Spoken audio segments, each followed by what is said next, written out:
पिछले वाले में आपने अम्ल का तुल्यांक भार देखा था, और अब अपना जो टॉपिक होगा वो होगा बेटा क्षार का तुल्यांक भार। सबसे पहली बात है कि भाई किसी भी क्षार का तुल्यांक भार ज्ञात करो। क्षार क्या होते हैं बेटा?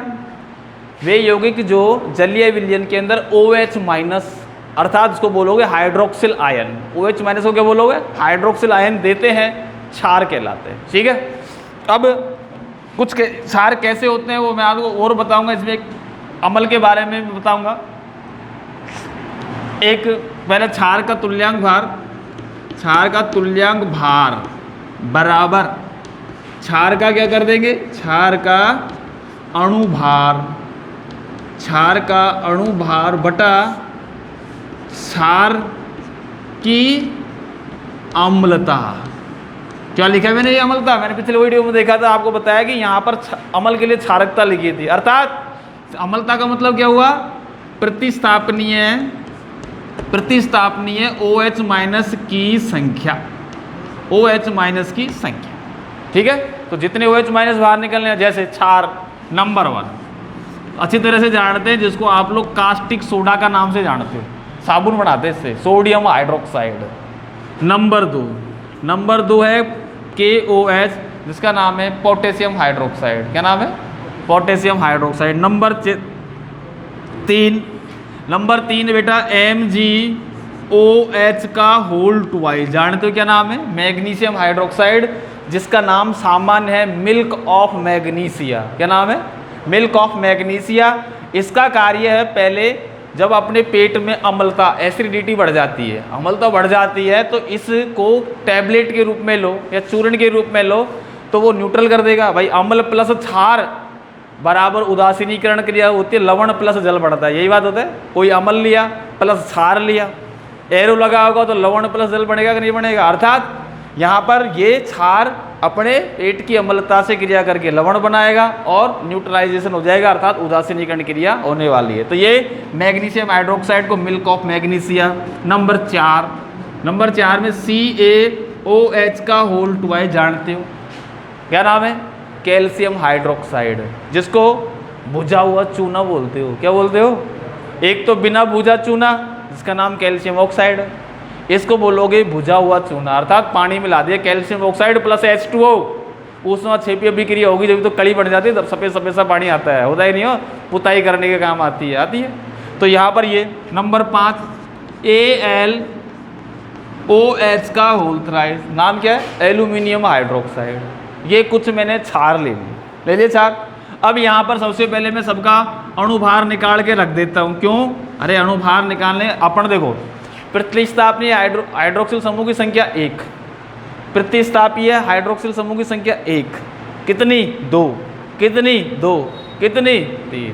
आई बात समझ? आगे अब यहाँ पर सबसे पहले अपन इसका क्या भार निकालेंगे? अणुभार निकालेंगे। तो 23 प्लस 16 प्लस 1 बराबर कितना आ गया? 40। सही है। अरे सोडियम का 23, O का 16, हाइड्रोजन के 1 बराबर 40 आ गया। क्या है ये? वहाँ काम आएगा अणुभार। यहाँ आ जाओ। अब यहाँ पर देखो, प्रतिस्थापनीय हाइड्रोजन परमाणु की संख्या कितनी है? 1। वो हाइड्रोक्सिल समूह की संख्या 1 है। यहाँ आ जाओ। पोटेशियम क्या? 39 प्लस 16 प्लस 1 बराबर क्या आया बेटा? 39 से 1 40, और 40 और 16 कितने हो गए? 56। इसका कर दिया हमने 56। आ जाओ भाई। Mg का कितना बेटा? 24 प्लस OH का लगा देते हैं। OH का होता है, O का 16, H का होता है 1, 17, और 17 को 2 से गुणा कर दो, 17 दूआ 34। तो यहाँ पर 34 जोड़ो तो 4 4 8 और 3 और 2 5, 58। ठीक है, आ जाओ आगे। कैल्शियम का कितना होता है बेटा? 40 प्लस 1 O का 16 और 1 H का 1, 17, 2 से गुणा कर दो 34, 17 दूआ 34 बराबर कितना आया? 74 आया। आ जाओ आगे। Al का होता है 27, कितना?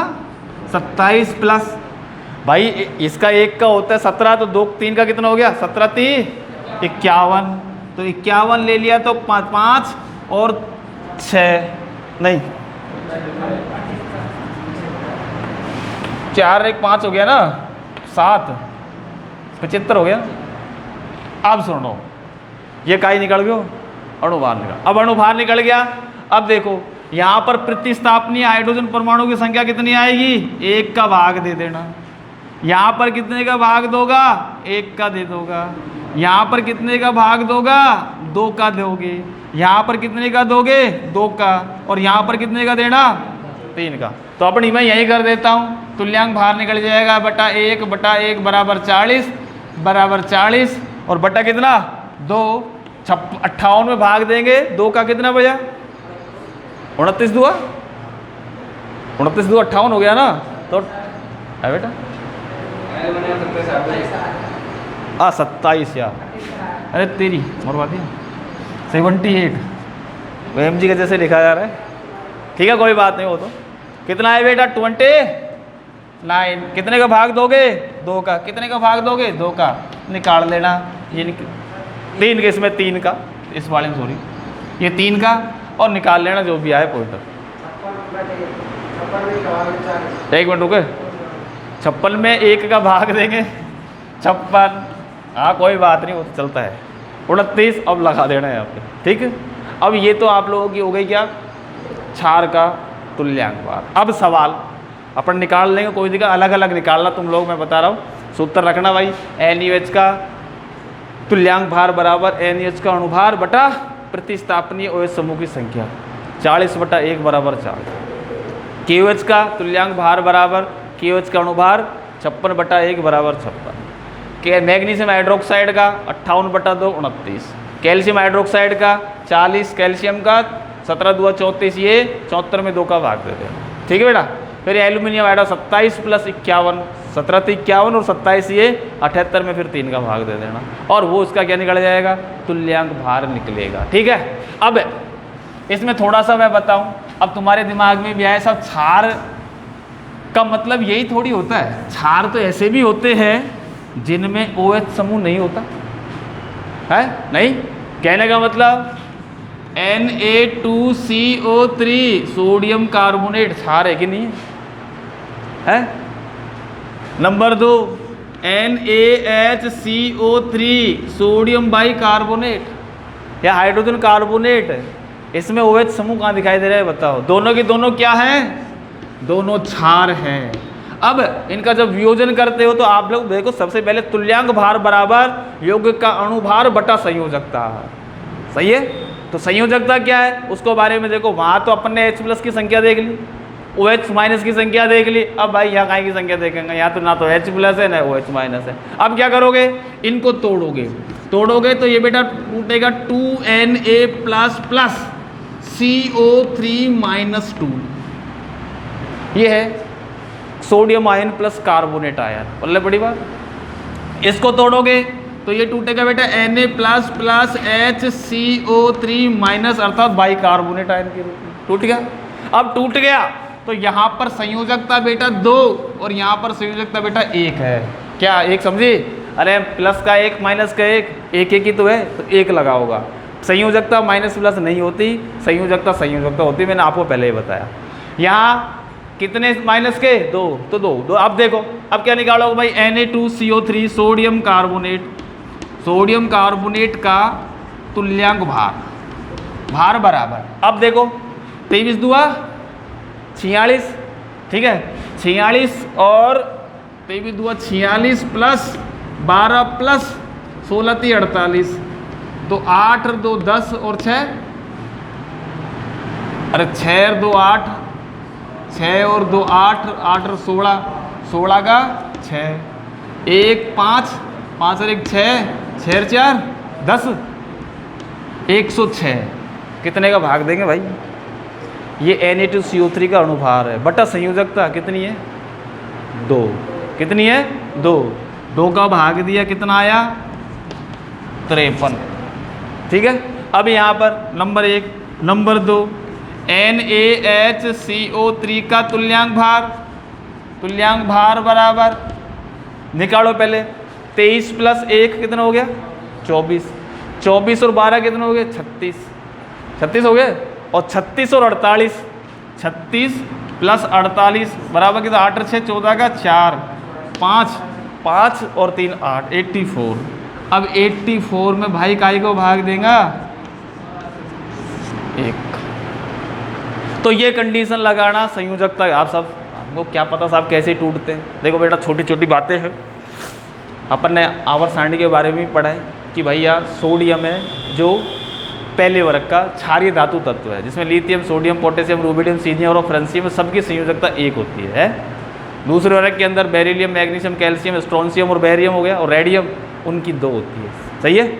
अपन 13वें वर्ग में जा रहे हो भाई, पहला वर्ग तो वर्ग के बराबर संयोजकता होती है, और वर्ग 13 से ऊपर जा रहे हो तो वहाँ पर 10 माइनस वर्ग संख्या करते हैं। सही है। तो कहने का मतलब है 13वें वर्ग की संयोजकता कितनी हुई, 10 घटा होगा 3। 14वें की कितनी हुई, जिसके अंदर कार्बन है, सिलिकॉन, जर्मेनियम है, SN है, PB है, पता है। 14वें वर्ग के अंदर, 13वें वर्ग के अंदर कौन कौन से, बोरोन है, एल्यूमिनियम, गैलियम, इंडियम, थैलियम है, उनकी 3 होती है। अगले में 14वें में जाओगे कार्बन, सिलिकॉन, जर्मेनियम, SN और PB हो गया।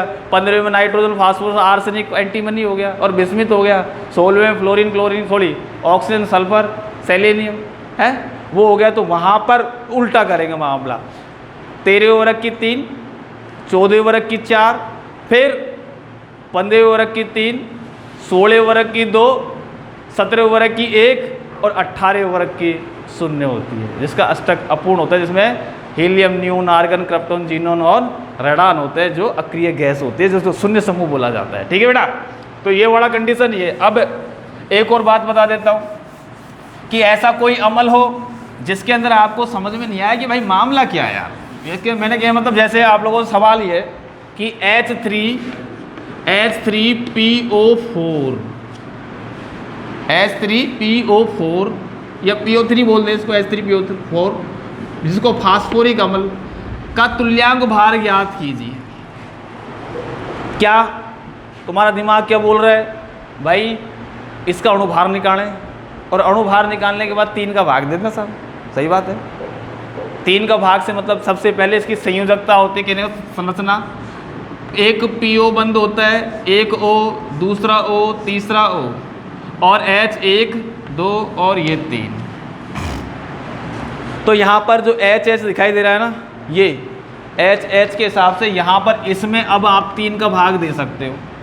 अब एक यौगिक है आपका H3PO4 या H3PO2 कर दे, इसको PO2 कर दिया। क्या कर दिया, H3PO2 एक यौगिक है, हो गया। अब यौगिक है तो इसकी स्ट्रक्चर बनाओगे तो यहाँ पर तो अपन ने इसका 3 का भाग दो। अब यहाँ पर देखो हाइड्रोजन का 3 और फास्फोरस का कितना हो गया 31, 31 और 64 कितने हो गए, 31 और 64 हो गए 95, हाँ, और 3 कितने हो गए 98, है। तो 98 में तो कितने का भाग देंगे, 3 का तुल्यांक भार निकल जाएगा इसका। अब यहाँ आ जाओ, सबसे पहले इसकी संरचना बनाएंगे। ये PO 1 2, कितने ऑक्सीजन तुम्हारे पास, दूसरा ये रहा, एक H और ये OH। सही है, ये स्ट्रक्चर बनेगी, ध्यान रखना। अब यहाँ पर ये H है ना, इस O के साथ है तो बाहर निकल सकता है, और यदि H अकेला है तो बाहर नहीं निकल सकता। समझ में आई। अब क्या करना है, कितने OH है बेटा, एक ही तो है। अब यहाँ पर हाइड्रोजन तो हमको 3 दिखाई दिया, लेकिन यहाँ भाग अपन को 1 को देना है। कितना को, 1 को। क्यों, प्रतिस्थापनी हाइड्रोजन परमाणु की संख्या बेटा 1 ही है। O- का होता है, H+ का होता है, बाहर निकाल सकते हो, लेकिन यहाँ तो अकेला क्या, अरे नहाएगा क्या, निचोड़ेगा क्या, इसके पास है ही नहीं कुछ भी। समझ में आ रही बात। H जुड़ गया तो इस बंद को क्यों तोड़ेगा भाई, जब तोड़ेगा तो स्टेबिलिटी कम हो जाएगी, स्थायित्व घट जाएगा। अब यहाँ पर इसके अणुभार में, अणुभार कितना हो गया, 16 दुआ 32, 32 और 31 कितने हो गए 63, और 63 और 3 कितने हो गए 66। तो 66 लेगा और 66 में भाग 1 को देगा, क्या वो, तो बेटा जो दिखता है वो है नहीं, जो है वो दिख नहीं रहा। ये बात कहने का मतलब ये है, इसका नाम हाइपोफास्फोरस अम्ल है, और ये फास्फोरिस अम्ल के रूप में जाना जाता है। यहाँ पर सूत्र सेम है। सबसे पहले संरचना बनाते हैं इनकी, और संरचना के अंदर जितने OH दिखाई देना वह को भाग देना पड़ता, और उसका तुल्यांक भार अपन निकालेंगे। समझ में आ गई। तो इस प्रकार से ये कुछ अमल है, इनकी स्ट्रक्चर के हिसाब से अपन इसको तुल्यांक भार के रूप में देगा। तो 98 में 3 का भाग क्यों दिया, 66 में 1 का ही क्यों दिया, क्यों 1 OH बेटा यहीं से H बाहर निकल सके, अन्यथा ना निकल सके। तो ये दोनों के दोनों बेटा अम्ल हैं। क्या है ये? अम्ल। चलो अब ये कंडीशन हो गई। अब एक सवाल ले लेते हैं तुल्यांक नॉर्मलता का, और उसके बाद अपन अगला टॉपिक शुरू करते हैं। तो अगला सवाल, पहला सवाल बोलेंगे भाई 40 ग्राम NaOH को 1 लीटर जल में विलय किया गया है,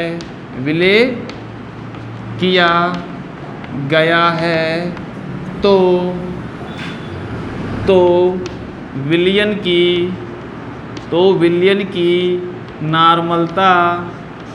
की नार्मलता ज्ञात करो। ठीक भाई, नार्मलता बराबर n बराबर विलय का भार कितना दिया हुआ है 40 बटा विलय का तुल्यांक भार। विलय का तुल्यांक भार अपन ने निकाला था, इसका कितना निकाला था? 40 से तो निकाला था। तो 40 बटा 40 इंटू कितना करोगे, कितने में डाला? 1 लीटर में। 1 लीटर में डाला तो एक है, जब 1 लीटर में लिख दिया ना तो ऊपर हजार से गुणा मत करना। 500 ml मिलीलीटर में दे तो 1000 देखना, 1000 ml बोले तो 1000 से गुणा कर लेना, कोई दिक्कत नहीं, 1000 से 1000 कट जाएगा, मामलो वही बात पड़ेगी। तो यहाँ पर आंसर क्या आएगा? 1 है, नॉर्मल विलयन है। अब सवाल उल्टा, तुम लोगों से लैब में जाए, गुरुदेव आपसे बोल रहा है कि बेटा NaOH का n/10 विलयन बना बेटा, कैसे बनाओगा? n/10 का मतलब n यहाँ पर ये इसका तुल्यांक भार है, ठीक है। अब तुल्यांक भार तो 40 में कितने का भाग दोगे? 10 का। कितना आएगा? 4 ग्राम NaOH को लो और 1 लीटर विलयन बढ़ा दो जल में घोल के। समझ में आई बात? 4 ग्राम NaOH ले लिया। 4 ग्राम लेने के बाद उसको आयतन को 1 लीटर कर लो, ठीक है। जैसे जग है, पानी भरा है, 4 ग्राम NaOH डाल दे पहले और पूरे विलयन का आयतन 1 लीटर कर दे। तो 1 लीटर विलयन में उपस्थित विलय के तुल्यांक भार की जो संख्या होगी वो विलयन की नॉर्मलता होगी। तो अब तुमसे भाई साहब लो बना दिया क्या भाई, हमने 1 लीटर ले लिया क्या पानी और 4 ग्राम इसके अंदर अपने NaOH डाल दिया। साहब लो सब n/10। अब बोले n/20 बनाओ भाई, 40 में 20 का भाग दे बेटा। अब बोले H2SO4 का n/10 बनाओ, तो H2SO4 का तुल्यांक भार क्या है? 49 में 10 का भाग दोगा ना तो 4.9 ml H2SO4 को 1 लीटर जल में विलो करोगा, वो n/10 H2SO4 का सॉल्यूशन बन गया। समझ भाई? तो ये बनाने की बात है, लैब में भी बनते हैं सॉल्यूशन, तो हमको ये भी पता होना चाहिए कि सॉल्यूशन बनाएंगे कैसे। 1n का मतलब 1n NaOH बना रहे हो, 40 ग्राम NaOH को 1 लीटर में विलय कर दो, कहानी खत्म, ये 1n हो गया। 1m भी बनाओ तो वही बनेगा, 40 ग्राम NaOH को 1 लीटर में मिले तो 1m हो जाए, क्योंकि यहाँ पर तुल्यांक भार और इसका अणुभार समान है। किसका? NaOH। ठीक है, अगला सवाल ना करें, उसके बाद अगला टॉपिक लेंगे अपन, और वो टॉपिक है बेटा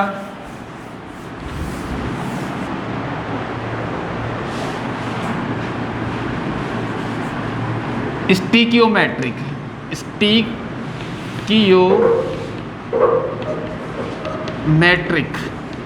या स्टिकियोमेट्रिक जो है वो विलयन में भी है, विलयन में भी स्टिकियोमेट्रिक। सबसे पहली बात सुनो, अब स्टिकियोमेट्रिक का मतलब दो शब्द से बना है ग्रीक भाषा के। एक तो है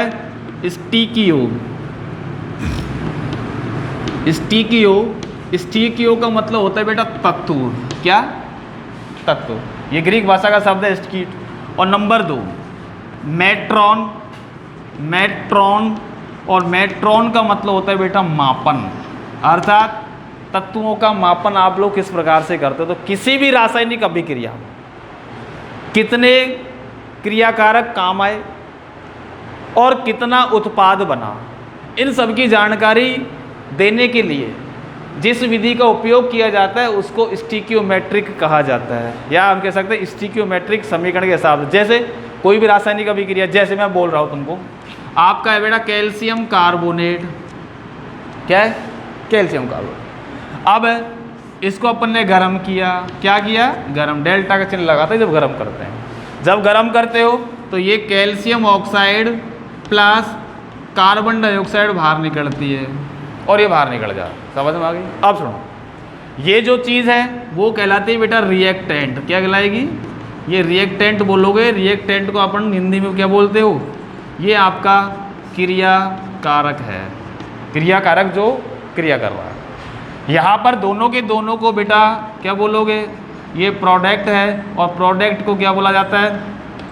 उत्पाद कहलाता है।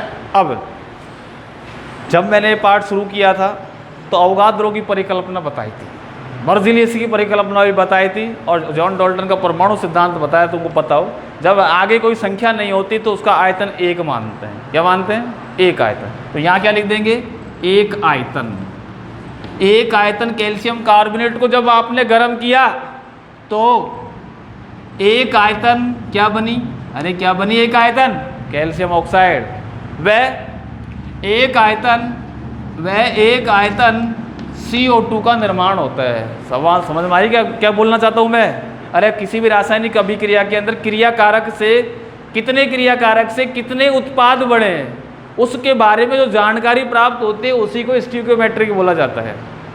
तत्वों का मापन, ये सामान्य कंडीशन। अब देखो, ये तो कंडीशन हो गई भाई, जब एक आयतन कैल्शियम कार्बोनेट को गर्म करते हैं तो एक आयतन कैल्शियम ऑक्साइड तथा एक आयतन CO2 बनती है। तो पहले तो जानकारी हमको ये मिल गई। अब आ जाओ, थोड़ा सा चेंज करते हैं। कैल्शियम का परमाणु भार कितना? 40, कार्बन का 12 और ऑक्सीजन का 16।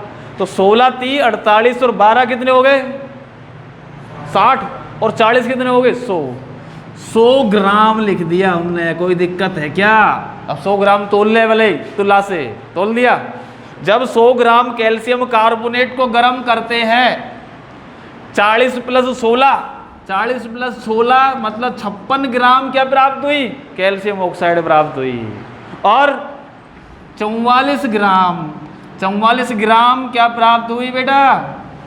CO2 प्राप्त हुई। अब तुमसे ये प्रश्न पूछा जाए, उल्टा करो इसको।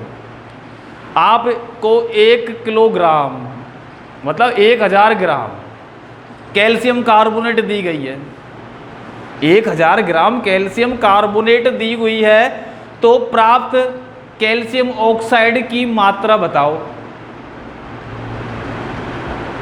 बैठी समझ में? नहीं बैठी भाई। या कितनों ग्राम है? 100। अब इसको 1000 ग्राम ले लिया भाई। 1000 कैल्शियम कार्बोनेट को गर्म करा तो भाई 560 ग्राम कैल्शियम ऑक्साइड बनी कि ना बनी भाई? है। और 440 ग्राम CO2 बनी। अब क्या दिक्कत आई है? सीधी बात है, सामान्य सी कंडीशन लगे। अब तुम बोले 50 ग्राम कैल्शियम कार्बोनेट को गर्म करो। 50 ग्राम कैल्शियम कार्बोनेट को गर्म किया तो प्राप्त कैल्शियम ऑक्साइड की ग्राम में मात्रा होगी। अरे जब 50 ग्राम 100 ग्राम कर रहा है तो 56 मिली, और जब 50 करेगा तो 27 का हो कितना? 28 दूआ 56। तो 28 ग्राम यह बनेगी और 22 ग्राम CO2 बढ़ेगी भाई। अब बोले साहब मैं तो 11 ग्राम गर्म करूँ, कर ले। 10 ग्राम करूँगा भाई, कर ले, खूब कर, कोई दिक्कत नहीं। मेन बात इसकी स्टोइकियोमेट्रिक समीकरण आनी चाहिए अपन को। और इसी स्टोइकियोमेट्रिक समीकरण के बारे में पहली जानकारी यही होगी कि क्रिया कारक जो आपस में क्रिया करते हैं, उत्पाद जो ये बन गए। कितने ग्राम? एक आयतन लिया, एक आयतन ही बनेगा। यदि कोई समीकरण ऐसे आ जाए, जैसे आप लोगों से बोले N2 + 3H2 एरो के बाद 2NH3, सही है? कितने आयतन है बेटा? एक आयतन। सही है गलत है? कितने आयतन है? 3 आयतन। जो आगे संख्या होती ना वो उसका आयतन है। और 2 आयतन क्या बन गया? 2 आयतन आपकी अमोनिया बनी। कहने का जब एक आयतन नाइट्रोजन और 3 आयतन हाइड्रोजन की क्रिया आपस में कराते हो तो 2 आयतन अमोनिया बनती है। पहली एक कहानी तो ये हो गई। दूसरी कहानी, जब 28 ग्राम N2 को 6 ग्राम H2 के साथ क्रिया कराते हैं तो 17 दूआ 34 ग्राम क्या बनी? अमोनिया बनी। सही है गलत है? और यहाँ पर आप लोग देखते हो क्रिया कारक का भार हमेशा उत्पाद के भार के बराबर होता है। इसे द्रव्यमान संरक्षण का नियम बोला जाता है। पढ़ाया था आपको द्रव्यमान संरक्षण का नियम। और द्रव्यमान संरक्षण के नियम के अंदर क्रिया कारक का भार हमेशा उत्पाद के भार के बराबर। तो अर्थात किसी भी रासायनिक अभिक्रिया में किसी भी चीज़ को ना तो बनाया जा सकता है ना नष्ट किया जा सकता है। द्रव्यमान हमेशा संरक्षित रहता है। इस ब्रह्मांड का जो द्रव्यमान है ना, संरक्षित है यूं का यूं। जिस दिन इसका वेट बढ़ेगा तहस नहस हो जाएगी, पृथ्वी टूट जाएगी। समझ मारी बात है। तो बेटा ये कंडीशन है। कोई स्टिकियोमेट्रिक का मतलब ये समझो कि किसी भी रासायनिक अभिक्रिया में तत्वों को मापन करने की जो विधि होती है उसको स्टिकियोमेट्रिक कहते हैं। स्टिकियोमेट्रिक ग्रीक भाषा का शब्द है जो दो तत्व प्लस मापन से बना है, जो किसी भी रासायनिक अभिक्रिया में कितना क्रियाकारक कितना उत्पाद में परिवर्तित हो इन सब की जानकारी देगा। कोई सी भी रासायनिक अभिक्रिया लोगे आप लोग, सबसे पहला है बेटा आपको संतुलित रासायनिक समीकरण लिखना आना चाहिए। जो मैं समझता हूँ अधिकतर बच्चे क्या सभी जानते हैं कि क्रियाकारक और उत्पाद दोनों में तत्वों की संख्या हमेशा समान होनी चाहिए। यदि तत्वों की संख्या समान है तो वो आपकी संतुलित रासायनिक समीकरण है। सही में, ठीक है। इसी प्रकार से ये जानकारी लिख लेना। अब पहली जानकारी क्या लिखोगे, जब एक आयतन कैल्शियम कार्बोनेट को गर्म करते हैं तो एक आयतन CaO और एक आयतन CO2 बनती है। पहली जानकारी तो ये हो गई, ठीक है बेटा। दूसरी जानकारी, जब 100 ग्राम कैल्शियम कार्बोनेट को गर्म करते हो तो 56 ग्राम कैल्शियम ऑक्साइड, 56 कैसे करी इसको, अरे 40 + 16 56, कार्बन 12 12 2 16 2 32 और 12 44 यहाँ लिखे। कभी साहब यह खासू लिख दे 56, ये अणुभार के हिसाब से लिखा है और ये भी अणुभार के हिसाब से लिखा है। तो 100 ग्राम कैल्शियम कार्बोनेट को गर्म किया 56 और 44। फिर यदि 50 ग्राम कैल्शियम कार्बोनेट को गर्म करें तो 28 ग्राम CaO और 22 ग्राम CO2 प्राप्त होगी। कंडीशन दोनों ओर देख लेना, क्रियाकारक का द्रव्यमान उत्पाद के द्रव्यमान के बराबर होना चाहिए। कभी यहाँ ज़्यादा यहाँ कम मत कर देना, कहानी खराब है। इसका मतलब है अपने ये गड़बड़ लिख दिया है, अर्थात कहीं ना कहीं कोई गलती हो गई, ठीक है बेटा। तो ये है बेटा आप लोगों की स्टिकियोमेट्रिक, विलियनों की स्टिकियोमेट्रिक है। जैसे विलियनों के लिए आप लोगों को मैंने नॉर्मल था, मोलर था, फार्मल था, सब कुछ बता दिया। और ये तत्वों के बारे में है जो किसी भी रासायनिक अभिक्रिया में कितना ग्राम उत्पाद बना, कितना क्रियाकारक प्रयुक्त हुआ, इन सब की जानकारी देने वाली जो सिस्टम होगा उसको बोलोगे स्टिकियोमेट्रिक, ठीक है। अब आप लोगों का जो अगला टॉपिक होगा वो होगा बेटा सीमांत अभिकर्मक, जिसको लिमिटिंग रिएजेंट बोला जाता है। कितने मिनट हुई सर? हाँ रोक, अरे